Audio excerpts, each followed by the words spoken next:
Bueno, buenas tardes. Esta grabación tiene como finalidad hacer comentarios a las importantes preguntas que ustedes han hecho y que vamos a leer de nuevo, que yo he meditado sobre ellas, en el entendido en que ustedes han podido no solo escuchar mi conferencia de nuevo, que está debidamente editada, sino el texto mismo de la conferencia, que fue entregado con suficiente anticipación a los organizadores, que es la 5 tesis sobre el derecho a la paz en Colombia. Y además, eventualmente han podido consultar el capítulo pertinente en la Teoría General de la Política de Norberto Bobbio sobre el tema del derecho y la paz. El texto escrito de mi autoría contiene una bibliografía de tipo general, teórico, y sobre el caso colombiano que nos ocupa de justicia, paz, derecho a la paz como valor supremo. En ese entendido, inicialmente vamos a leer las preguntas. Primera pregunta. ¿Qué cambios requiere la justicia transicional aplicada en Colombia actualmente para reparar a las víctimas y a su vez, aunque parezca contradictorio, aplicar penas alternas al encarcelamiento a los victimarios, reintegrándolos a la sociedad? Segunda. ¿Cómo involucrar dentro de la educación básica y media en Colombia la experiencia del conflicto colombiano para fortalecer la paz? Tercera. ¿Cómo la política pública en la educación nacional en torno a la paz permite generar prácticas educativas fundamentadas en la investigación? Cuarta. ¿Cómo algunas instituciones educativas han modificado sus programas académicos pensando en la paz? Quinta.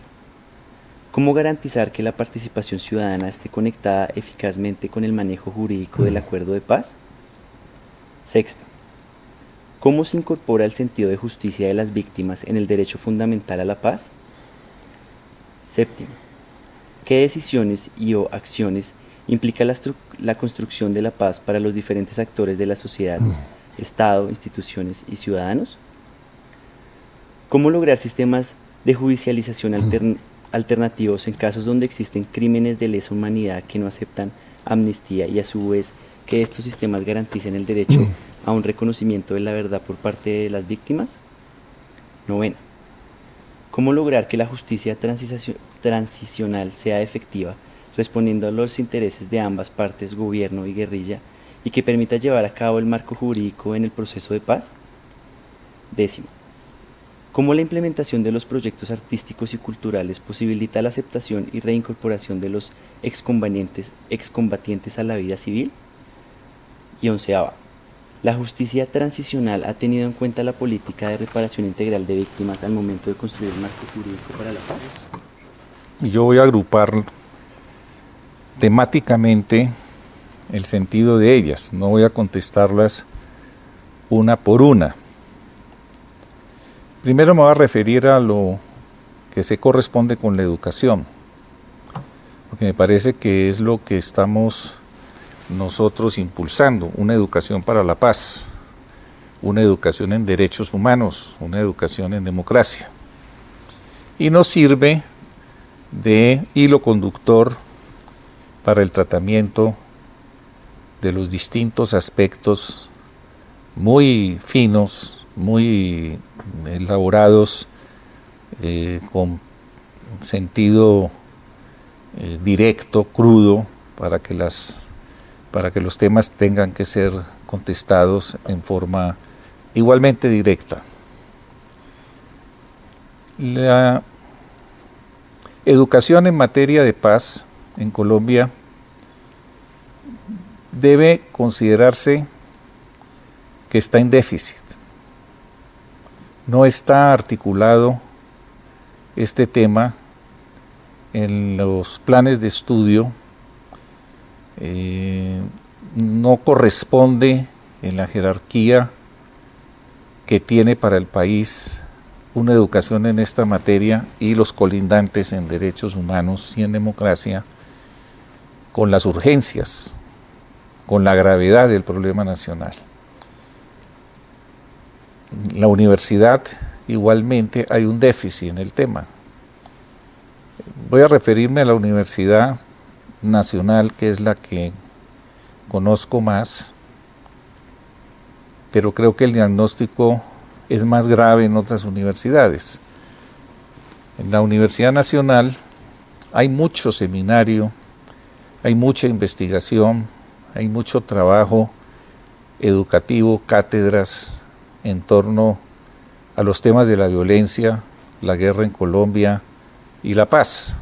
Sin duda eso es constatable, especialmente en la facultad donde yo soy decano, la de Ciencias Humanas. Es nutridísimo el interés y el quehacer, teniendo siempre como elemento inquietante, como elemento perturbador para la pesquisa investigativa y pedagógica, el tema de la violencia, el tema de las guerras, el tema de la paz. Pero de conjunto la universidad no ha articulado en la debida forma este asunto, y parecería que los programas de estudio son refractarios a que este tema sea incorporado de manera trascendental como lo amerita. No hay ningún otro problema en la agenda nacional ni en la agenda educativa, en mi opinión, más importante que este de la guerra y de la paz. Cuando hagamos la paz y la sociedad pueda enrutarse hacia conflictos más creativos, seguramente el tema más urgente, más necesario, más inmediato de resolver sea el de las desigualdades, las libertades efectivas, los problemas ambientales, que en el día de hoy son asuntos de primer orden, por supuesto, pero en la jerarquía de los grandes problemas que urgen una solución inmediata, la educación debe informarse y debe articular de manera muy decidida el tema de la educación.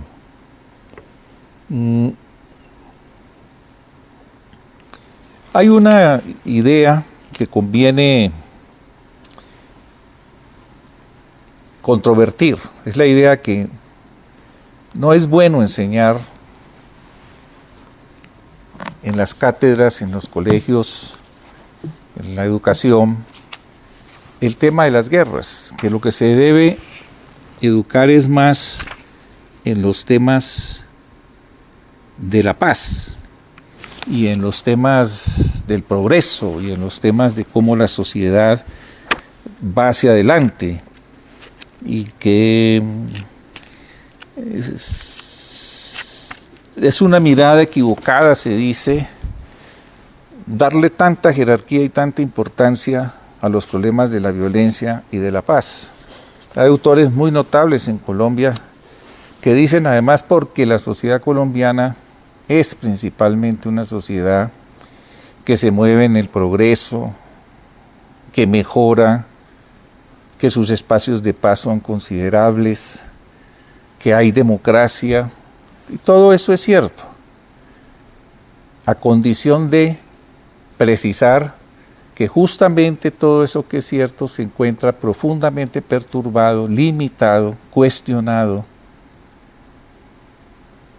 acorralado por las violencias y las guerras. Y entonces la democracia es deficitaria, porque se suma a los problemas de corrupción y a los problemas de carencia de oportunidades. Ahora mismo, en el día de hoy, salen los periódicos, en las listas existen centenares de cuestionados por razones de antecedentes y vinculaciones con grupos violentos, paramilitares, o por corrupción, o por otro tipo de delitos.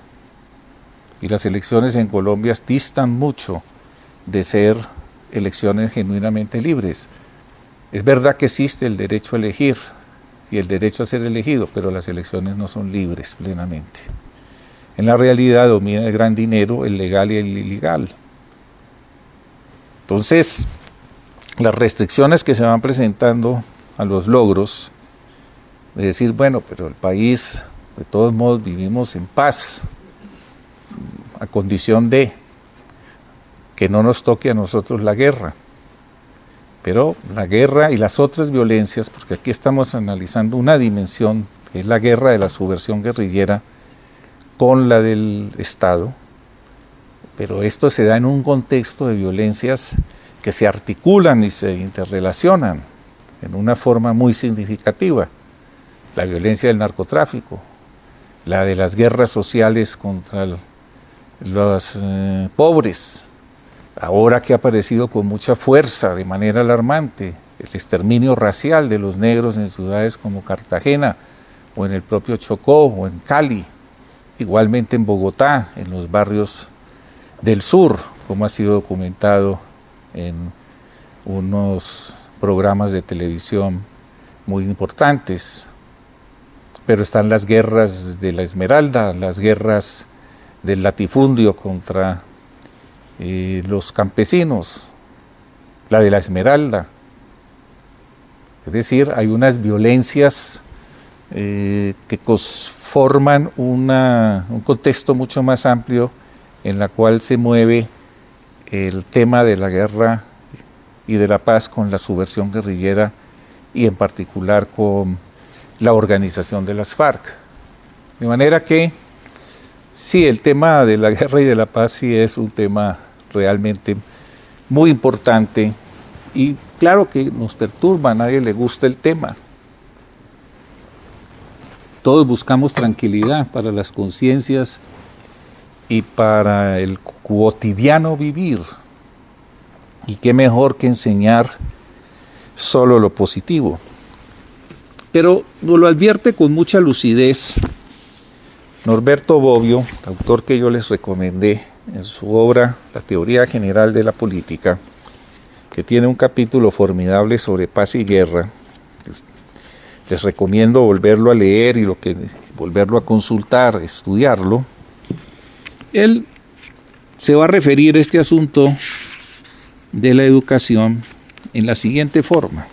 En un país como el nuestro, que no tiene, que sacaron de los currículos de bachillerato los cursos de historia y que también han sido sacados de varias universidades como elemento estructurante, dice Bobbio, el hecho de que la historia, comenzando por Tucídides, haya sido hasta hoy predominantemente un relato de guerras, no es un capricho de los historiadores. Una historia sin narraciones de guerras como la que los instructores de paz quisieran que fuese impartida en las escuelas, no sería la historia de la humanidad. No sería la historia de la humanidad, aunque la guerra en todas sus formas generalmente provoque horror, no podemos borrarla de la historia, porque el cambio histórico, el paso de una etapa a otra del desarrollo histórico, es en gran parte producto de las guerras. De las varias formas de guerra, las guerras externas entre grupos relativamente independientes y las guerras internas entre partes en conflicto de un mismo grupo por la conquista del poder. Nos guste o no, seamos conscientes o no de ello, nuestra civilización o lo que nosotros consideramos tal no sería lo que es sin todas las guerras que han contribuido a formarla. Sin el estudio de las guerras decimonónicas o de las guerras desde antes, como lo planteo en la periodización, sin el estudio de las violencias, sus causalidades, las tradiciones, las herencias que concurren para mantenerlas recicladas y vivas, no podemos explicarnos la sociedad colombiana contemporánea. Reducir el problema de las guerras y de la violencia como hacen algunos colegas muy valorables, sus ejecutorias intelectuales en términos positivos, de que lo que es fundamental es ver el progreso, ver el elemento hacia adelante, una construcción histórica formidable, y que son asuntos de policía, de criminalidad, son asuntos marginales al desarrollo histórico, es un error y constituye una manera, a mi juicio, de maquillar la historia. Fíjense que estamos en el 2015 y la sociedad colombiana en materia de guerra y de violencias no mejoró desde las décadas del Frente Nacional, los 60, 70, sino que se empeoró. Esto es constatable históricamente. Entonces, este es un elemento fundamental. ¿Qué papel tiene la educación? Pues la educación tiene el papel, la obligación de pensar, enseñar a pensar a la juventud el tema de la guerra y de la paz, de las violencias, investigar sobre ello, plantearse entonces el sentido de la paz como superación de una guerra concreta y de unas violencias concretas. No se puede educar por la paz y para la paz sin decir que se quiere superar. No se puede formar buenos ciudadanos, conscientes, responsables, activos y altivos, sin plantearle cuál es el tipo de democracia que necesita establecerse para superar o coadyuvar a la superación de los conflictos violentos y guerreros. Todos los programas, y soy conocedor y los he impulsado, de educación para la democracia, de educación en derechos humanos, que no estén articulados a para qué se enseña en forma concreta, conducen a proyectos educativos artificiales, abstractos y desligados de la situación concreta del país. Por ello le doy mucha importancia a este programa que estamos adelantando con ustedes, con colegas nacionales e internacionales, que coloca en primer lugar la importancia de la educación por la paz. No es una política pública nacional educar en la paz. Para especificar todavía más una de las preguntas. No, la política pública es ciencia, tecnología y lengua, a la manera de como lo hace Shanghái, así lo dice la señora ministra de Educación, como se hace en los países del alto capitalismo. Y es una falsa visión del tipo de educación que requiere el país. El país requiere primero y antes que nada una educación para la democracia, la convivencia, para la paz, por ende, que parta de reconocer un enorme conflicto histórico que desangra la nación, desmoraliza y multiplica la oportunidad del delito a tal punto de colocarnos como una sociedad cuasi criminal, con un tejido social bastante disuelto o corrupto en todas sus dimensiones.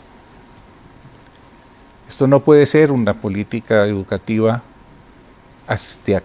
accesoria, complementaria, que se suma, sino que debe ser realmente una política pública que articule el conjunto de medidas de las políticas públicas. La política en educación para la paz es una política que tiene como presupuesto el conocimiento de nuestras guerras y de nuestras violencias. Ahora bien, esto no significa ningún fatalismo histórico, sino justamente colocarnos en las condiciones de madurez intelectual para no tapar el conflicto, no negar el conflicto, no maquillar el conflicto, no esconder el conflicto, no sentir vergüenza por el conflicto, simplemente, sino a enfrentar creativamente la urgencia de la superación del conflicto. En ese orden de ideas, por supuesto que el arte, y yo prefiero hablar de educultura, educación y cultura, educación y arte, juntos, o por lo menos muy articulados, y no como existen en el anacrónico sistema educativo colombiano, separados, como si el arte fuera una actividad especializada y la cultura tuviera unos contextos distintos y la educación fuese solo eso, lengua extranjera, tecnología y ciencia, entendiendo por ciencia matemáticas, y algo parecido, que es el programa que está en esta concepción tecnocrática de la educación que rige en el Ministerio de Educación en Colombia. Y esto es fundamental. Sino buscar que la educación artística forme parte del conjunto del sistema educativo. La lengua se debe aprender es en la literatura. Es en los grandes maestros de la literatura, en la poesía. La lengua no desligada de la creación y del enriquecimiento que vive y vivirá y ha vivido la lengua castellana, está condenado a ser simplemente una habilidad para la vida. Saber unas pocas palabras del alfabeto, articularlas, pero ser realmente analfabetos de la propia lengua. Analfabetos de la propia lengua somos a lo que estamos nosotros condenados a educar en Colombia. Analfabetos de la propia lengua que desconocemos en sus grandes creaciones literarias. No solo las de la historia que nos configura como nación y como lengua y como continente, sino la contemporánea, la de ahora, la de la literatura de García Márquez o la de los poetas León de Grave y otros. Es ese el reajuste que hay que hacerlo, al igual que la pintura, al igual que las otras artes, la música como arte mayor. Debe estar vinculada. No es verdad que la educación tenga que estar programada en compartimentos estancos, sino que debe formar parte de la vida educativa y de la vida cotidiana. Cómo unir la vida cotidiana en las comunidades educativas a la vida propiamente educativa. Ese es el desafío y eso es lo que debería contemplar una política pública sobre el tema. No políticas culturales como el Ministerio de Educación, enano en presupuestos, en dimensiones y en concepciones, o departamentos de programación cultural en las universidades, de extensión cultural los denominan, igualmente con déficits presupuestales y con concepciones equivocadas de cómo integrar circularmente y de manera integral la educación artística y la educación en las letras, la educación que suscite la creatividad. Hay mucho de vínculo entre la educación científica y la educación artística. Para comenzar, la creatividad y la innovación son características fundamentales de las artes y de las letras, al igual que lo exige el pensamiento científico. La innovación no es un artefacto, y toco ese tema porque es el tema de moda en materia educativa, cómo innovar. Pues muy sencillo, cómo innovar, pues leer. Si uno lee a García Márquez o lee Don Quijote de la Mancha, que es el que hay que leer con mucha fuerza, ustedes saben que lo cito en el texto de las tesis sobre el derecho a la paz, en su defensa erguida de la libertad que hace Don Quijote, la importancia que tiene la libertad en la vida digna, en el derecho a la vida, la libertad como valor suprema si está articulada a estas coordenadas, pues leer estos autores Cervantes, reitero, hasta García Márquez, hasta los contemporáneos de otras lenguas, significa colocar el pensamiento en el terreno de la creatividad y de los magníficos desafíos de la innovación, y no habilidades, y no ver cómo se desarrollan una serie de funciones que mecanizan y que nos hacen más hábiles y útiles en la sociedad de manera pragmática, sino definir la educación entonces ante todo como un acto de pensamiento. Eso es lo primero. ¿Qué entendemos por educación? Y la educación es un acto de pensamiento, el ejercicio de la crítica, el ejercicio de la imaginación para construir razonamientos, pero también para algo que es sustancial. Y quiero dedicarle unos minutos a este punto, y es que se educa también en los sentimientos y en las emociones. Nosotros no somos, la educación no es un acto racional.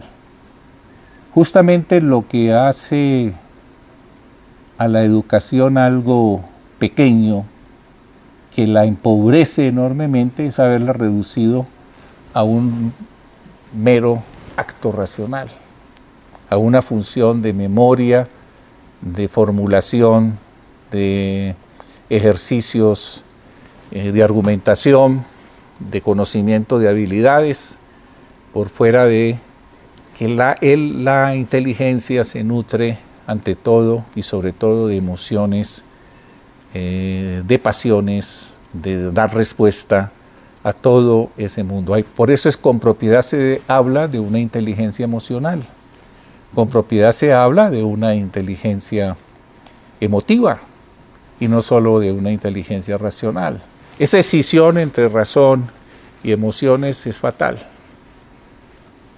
Es fatal porque la razón lleva unilateralmente a desbordamientos y genera muchísimas crueldades. Goya nos alertó en sus magníficos cuadros, justamente Los desastres de la razón se llama, sobre lo que significa esta unilateralidad. Entonces la educación en la paz y la educación en la derechos humanos y democracia, que deben estar ligados, pero la educación por el derecho a la paz tiene que ser también una educación, principalmente una educación emocional, una educación de los sentimientos, una educación por la imaginación. Porque es la manera, la paz no se logra si no se la desea. Y educar los deseos por la paz es una de las funciones de la educación. Y el arte en esa materia, las letras en esa materia cumplen un papel extraordinario, decisivo, definitivo. En sociedades altamente autoritarias como la colombiana, regímenes patriarcales, sociedades una sociedad muy jerarquizada clasistamente, con grandes desigualdades, es la primera o segunda sociedad más desigual en América Latina, la colombiana. Los deseos son castrados. Desde la familia, y la educación es otra gran maquinaria de castración de los deseos de la juventud. Y el primer deseo fundamental, que es aspirar a la convivencia, vivir en paz, superar estas guerras malditas que nos azotan, pasa al plano secundario, porque lo que nos estimulan es el desinterés. La educación, desafortunadamente en su mayoría en Colombia, educa para el desinterés en los problemas públicos y educa para el interés personal. Cómo yo tengo éxito particular y éxito singular, mas no cómo me educo para vivir en sociedad y desarrollar el deseo de superar las guerras y las violencias. Hay que desear, hay que imaginar la paz, si no, no se puede lograr. Y justamente la sociedad está con los deseos de paz frustrados, acorralados, distorsionados. Y por ello la confusión que reina en torno a los problemas de la paz y de la guerra al día de hoy tienen una explicación central en que el deseo de paz lo castran, lo disminuyen los grandes poderes, especialmente el mediático, que cumple una perversidad enorme, deseduca. La competencia de nosotros los educadores con los medios es enorme, porque los medios tienen una enorme, valga la redundancia, capacidad de cubrimiento en todas las clases sociales, en la ciudad y el campo, en los barrios de la pobrecía y de la riqueza, en los muchachos que nosotros educamos que luego son deseducados, los niños que se educan y son deseducados, los propios educadores que somos deseducados, sometidos a la educación de las imágenes mediáticas, manipuladoras, tergiversadoras, que no permiten un genuino debate calificado sobre los problemas de la guerra y de la paz. Por supuesto que yo aspiro a que mi conferencia y mi diálogo con ustedes contribuya a restablecer la inquietud, el deseo de innovar para pensar la paz, el deseo por luchar por la paz contra los guerreros, contra los aparatos del establecimiento y los aparatos de la guerrilla, que alimentemos un deseo de paz que suscite una movilización de las conciencias, pero también una movilización popular, ciudadana, en la ciudad y en el campo. El segundo tema que voy a tocar, o temas que agrupo mejor, tienen que ver, si no me equivoco, principalmente con el concepto de justicia transicional, la preocupación que existe en ustedes, que es la educación que existe la preocupación que existe en el país sobre la justicia transicional, su eficacia, tema que yo discuto de manera muy especial en mi conferencia escrita, pero y en la conferencia que expuse, y cómo la justicia transicional resuelve o crea condiciones mejor para resolver las expectativas de las víctimas y el cumplimiento de una serie de criterios fundamentales que se requieren, como el de no repetición, como el que haya justicia, que haya la verdad, que haya un conjunto de protagonismos directos de las víctimas en todo un proceso de construcción de la paz. Lo primero es que es muy importante hacer una crítica radical conceptual. El paradigma del posconflicto hay que abandonarlo. Lo que va a haber es un posacuerdo. Y el concepto de posacuerdo es mucho más rico, menos ilusionista que el concepto o el enunciado de posconflicto. Pues los conflictos van a continuar, más aún se van a exacerbar,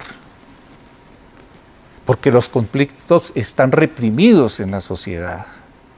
Al fundarse un estado de paz, al pactarse la terminación del conflicto, de comenzar el proceso de terminación del conflicto, ese acuerdo se tiene que desarrollar, ese posacuerdo es el que va a crear las condiciones para superar solo un tipo de conflicto, el conflicto armado.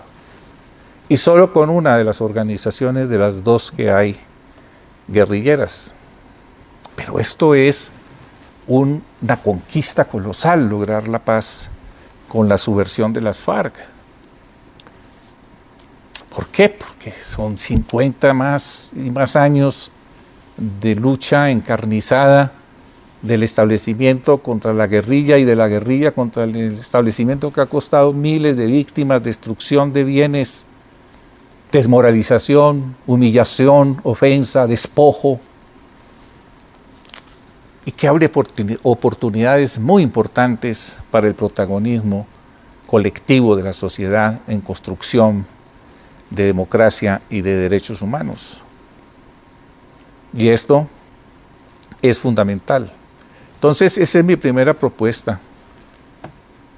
Pensemos en términos del posacuerdo, que no va a superar los conflictos, los va incluso a agudizar y a estimular, más desaparece el conflicto mayor o el conflicto más traumático, que es el conflicto de la guerra.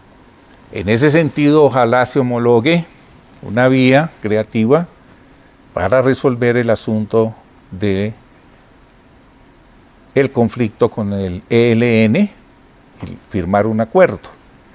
Por supuesto que todos sabemos que si se llega al acuerdo con la subversión de las FARC, se facilita en forma notable las condiciones para llegar al acuerdo con la guerrilla del ELN. Y ese es un elemento importante. Ahora bien, mi invitación en la conferencia, y no me extraña que las reflexiones se mantengan en el concepto de justicia transicional, es que el derecho a la paz prima sobre el concepto de justicia transicional. Ese es el tema. Un nuevo paradigma, recuperar el derecho a la paz, que está en el artículo 22 de la Constitución Nacional y en el derecho internacional. Que la justicia transicional, tal como está enunciada en la Constitución, con la reforma que se le introdujo de los artículos transitorios, que está debidamente documentada en mi texto, disfraza un derecho penal mínimo. Y el derecho a la paz no es un derecho penal mínimo, y mucho menos un derecho máximo. El derecho a la paz es el fin mínimo del Estado. Y lo que planteo es colocar el derecho al servicio de la paz y no subordinar la paz al derecho penal o a cualquier otra consideración, por ejemplo, a la razón de Estado, la defensa de los sacrosantos principios establecidos, sino que el valor supremo de la paz, que es una manera de decir el valor supremo de la vida, porque ¿qué es la paz? Es hacer posible plenamente la vida. ¿Qué es la guerra? La negación de la vida. ¿Qué es la violencia en sus grados máximos? La negación de la vida. Paz es vida. También se la puede definir, como hace Norberto Bobbio y los especialistas, en que la paz es la negación de la guerra. E introduzco otro elemento educativo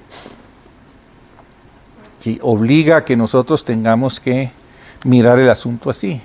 ¿Cuál es el primado entonces? Ese elemento educativo es ¿cuál es el primado de la sociedad? La paz, no el castigo, no el derecho penal mínimo. Y lo que hay que hacer es un acuerdo con la subversión, firmar un acuerdo.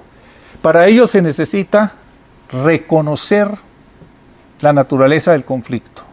¿Cuál es la naturaleza del conflicto? Se reconoce sí o no que las FARC son una subversión en armas. Son rebeldes políticos, equivocados, lo que queramos. Revolucionarios en armas, sí o no. Bueno, uno entiende que el gobierno aceptó eso. Cuando firmó los acuerdos de La Habana, la agenda para comenzarlo, reconoció en los distintos pronunciamientos que se hicieron, incluso, si mi memoria no me falla, en el discurso del doctor Humberto de la Calle en Oslo, el carácter de rebelión política de la subversión de las FARC. Y si es eso cierto, como yo creo que es cierto, coincido con el gobierno en eso, lo aliento para que no abandone esa caracterización, entonces se debe firmar un acuerdo. Y es un acuerdo que se llama fin a la guerra, incorporación de esa subversión a la vida civil, para que hagan política. El punto 2 de los acuerdos de La Habana dice, el motivo de esto, el gobierno invita a las FARC a que entren a hacer política. Métanse a hacer política. Y lo hemos oído en innumerables oportunidades. El objetivo de estas negociaciones es que la subversión cambie las armas por la política. Eso es lo que queremos los pacifistas de Colombia, los que no apoyamos la lucha armada, pero que no la explicamos, buscamos investigarla, la entendemos. Y entonces, si ese es el fin, que entren, es decir, construir un estado de paz, ¿cómo se les dice que no? Que tienen que ir a una justicia transicional, en la cual yo lo demuestro aquí. El texto les pido el favor que lo vuelvan a leer y lo vuelvan a mirar.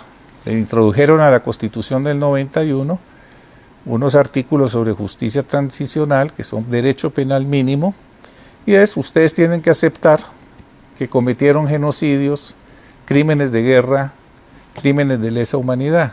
No que son rebeldes políticos, revolucionarios, y por lo tanto su delito es político, y por lo tanto se subsumen todas las otras actividades violentas en la rebelión política, sino que son genocidas, asesinos, pero una vez condenados les damos paternalistamente un tratamiento de pena mínima,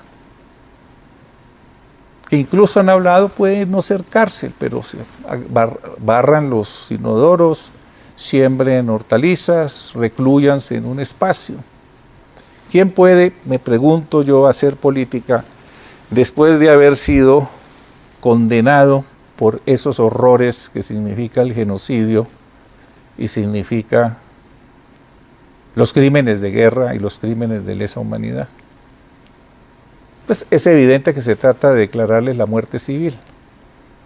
Y es evidente que en este país, donde existe una historia de asesinato de los guerrilleros que han hecho la paz tan prolongado y tan profundo, firmar un acuerdo en esas condiciones y de esa naturaleza es colocarlos, es invitar a que se ejerza sobre ellos entonces el asesinato político. Y ese es el razonamiento. Yo lo planteo, les prometí que iba a ser cruda mi respuesta, porque creo que eso es lo que veo que podría empezar a discutirse desde el día de hoy en La Habana. Ustedes nos van a dar el reconocimiento de rebelión política y nosotros veremos qué reconocemos. ¿Qué hacemos sobre eso? Porque refuerzo esta presentación con esta reflexión que les insistí tanto. ¿Cuál es la peor injusticia? ¿Qué quieren las víctimas? ¿Qué quieren las víctimas? Las víctimas quieren ante todo que se acabe la guerra, ¿o no?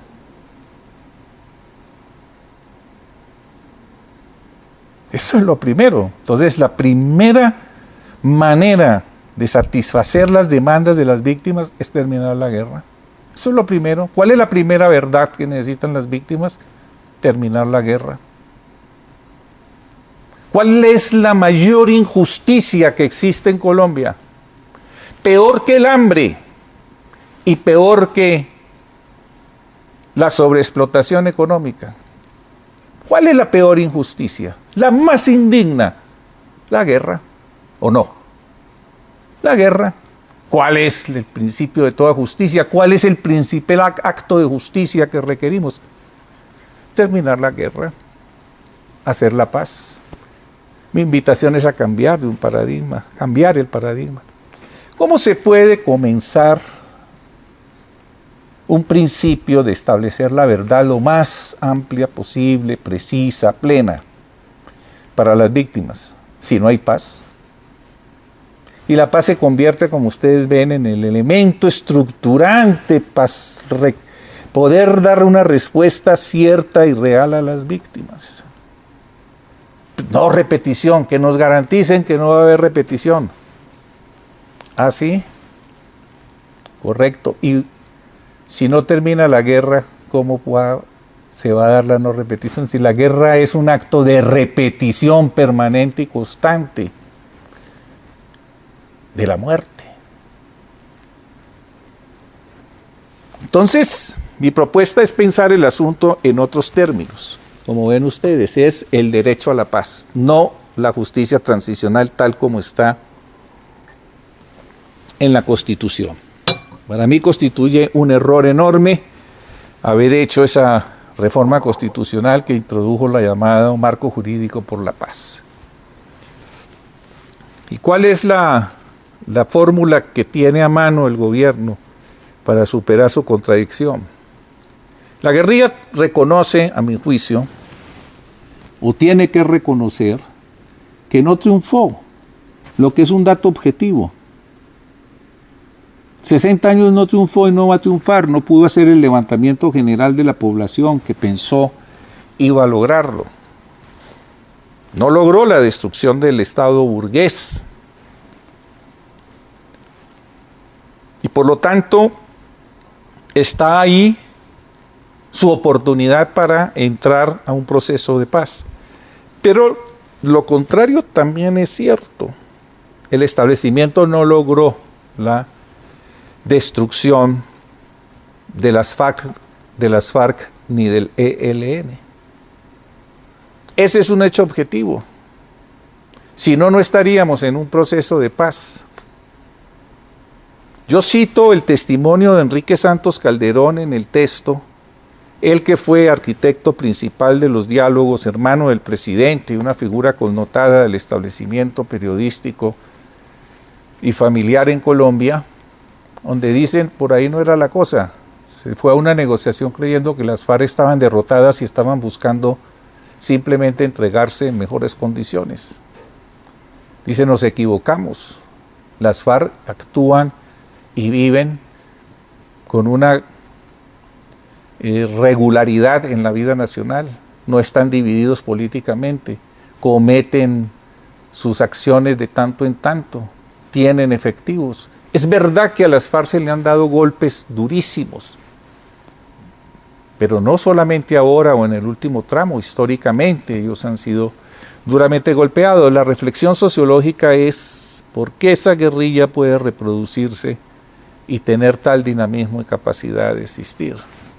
Bueno, no es porque sean bandidos, los bandidos no tienen esa capacidad, los bandidos se acaban, los acaban. Se esconden, se mimetizan, se transforman. Es porque son rebeldes políticos, guerrilleros, en armas, gente en armas que lucha por sus propias convicciones y sus propias respuestas. Ese es el tema central, mis queridos estudiantes, que nos debe abordar. ¿Significa esto darle razón a las FARC en su programa de lucha? ¿Significa esto reconocer que ellos tienen que gobernar? No, yo creo que no. Yo creo que si entran a la democracia con las reformas y cambios que la amplíen, será ahí donde la gente en la deliberación pública y en la controversia democrática tendrá que dar sus veredictos y asumir cuál de las tesis en cuestión es la mejor.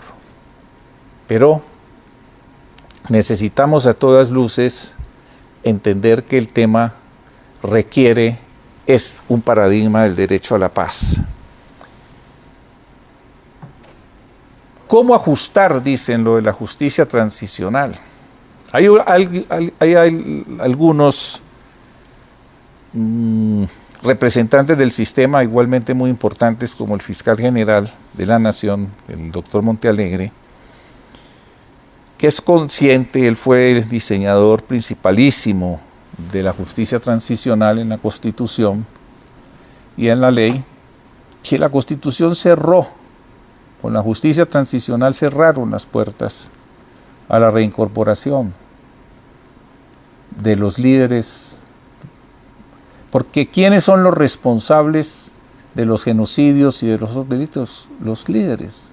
El principio de la justicia transicional técnicamente dice que se deben jerarquizar, que como no se puede condenar a los 7.000 miembros de las FARC, se centraliza, se califica, se condensa en los líderes. Y si los líderes son condenados, pues no hay posibilidad de movimiento. El fiscal general ha dicho, hay que hacer una constituyente limitada para reformar la justicia, porque la justicia, entendida la justicia como el organismo del poder público encargado de administrarla, necesitamos reformar la justicia transicional, porque él es consciente de que tal como está no permite. La justicia transicional está diseñada para los vencedores y parte del presupuesto de que están derrotados y vencidos. Ahora bien, si las FARC en su sabiduría aceptan esa justicia transicional porque les conviene, porque creen que es el precio que deben pagar para la paz, por supuesto que debemos respetar esa actitud de las FARC. La paz será lo que convengan el gobierno y la subversión guerrillera. Nuestro interés es mostrar contextos, enriquecer el debate, educar en un sentido muchísimo más, creo yo, crítico y preciso en su formulación de cómo no debemos enredarnos en materia de la paz. Pero no solo es el fiscal general de la nación, un historiador e intelectual inglés que tiene mucha influencia en Colombia, profesor en la Universidad de los Andes y de Oxford, que es el profesor Malcolm Dees, dice en El Tiempo del domingo, lean el artículo, se dice en uno de sus apartes, el artículo se llama Sobre la paz, y él dice, se invita y se excluye. Dice, una parte de la explicación de la larga persistencia del conflicto y de su degeneración paramilitar ha sido la demora en adecuar las Fuerzas Armadas al reto que han enfrentado.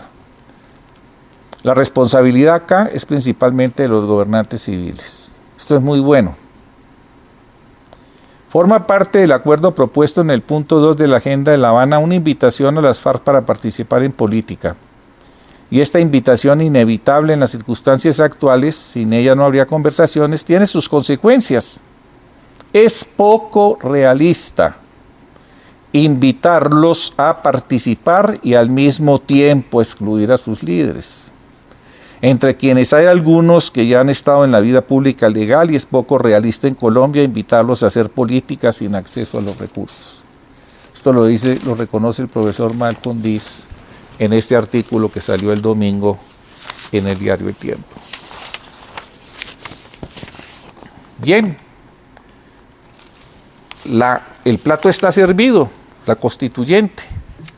Si no se aplica de manera creativa, y yo creo que se puede hacer por el primado del poder presidencial, ahí está debidamente documentado que el presidente de la República en Colombia, actual, Juan Manuel Santos, es el director de la guerra, la Constitución le ordena hacerlo, y es quien puede convenir y firmar la paz, nadie más. Es él, tiene el primado, el poder concentrado en hacerla, él debe hacerla, él puede hacerla constitucional y jurídicamente, puede firmar ese acuerdo con la rebelión armada, blindarse jurídicamente en todo lo que sea necesario.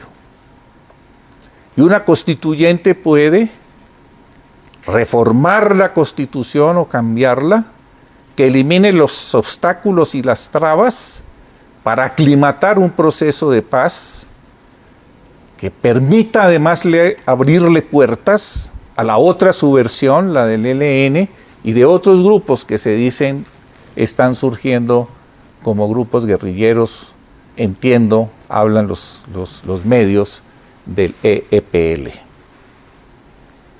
De manera que la forma como la pregunta plantea qué se debe hacer, cómo se puede hacer, que se resumiría a los interrogantes sobre el asunto, está ahí. Y por supuesto, en eso la jerarquía de la reparación de las víctimas tiene que ver con este otro elemento. Hay un elemento material, no solamente el elemento moral de la verdad, a través de la Comisión de la Verdad que se ha avanzado, y hay que rodear esa institución y hay que darle muchísima fuerza, sino de lo siguiente: tiene que haber un reordenamiento del presupuesto nacional, tiene que adecuarse las finanzas para que el Estado y nadie más que el Estado, todo lo otro es accesorio, los recursos que vengan por devolución de bienes, por reparación de grupos, pero esos recursos no alcanzan si no hay un verdadero programa de inversión pública, de presupuestos adecuados y grandes para atacar el problema del atraso en la sociedad, especialmente la rural y la de los barrios, de las ciudades, para poder rodear de condiciones educativas y condiciones de infraestructura para el desarrollo económico. Sencillamente hay que reclamar un plan económico para los pobres, volver a hablar de una economía social genuina. No basta con estos elementos, pero eso forma parte del proceso. A la paz no hay que colgarle una cantidad de elementos. La paz es un acto político, el primer acto de justicia, el primer acto contra la impunidad, el primer acto de reparación a las víctimas. Bien, me he extendido, creo que más de la paciencia de ustedes, pero la invitación de las preguntas me fue provocativa y entonces he querido comentarlas con el interés de que les pueda servir muchísimo a ustedes. A mí me ha servido bastante tener que reflexionar sobre sus preguntas. Muchas gracias.